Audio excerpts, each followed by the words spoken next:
are rules in everything in this life.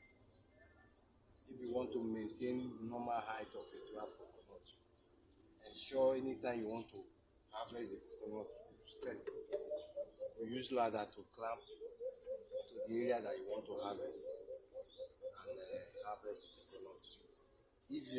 If your leg is on the ground while harvesting it, the draft coconut keep on going higher, higher, higher to get to a point you won't be able to harvest them. So for you to maintain a normal height for it, you use a ladder.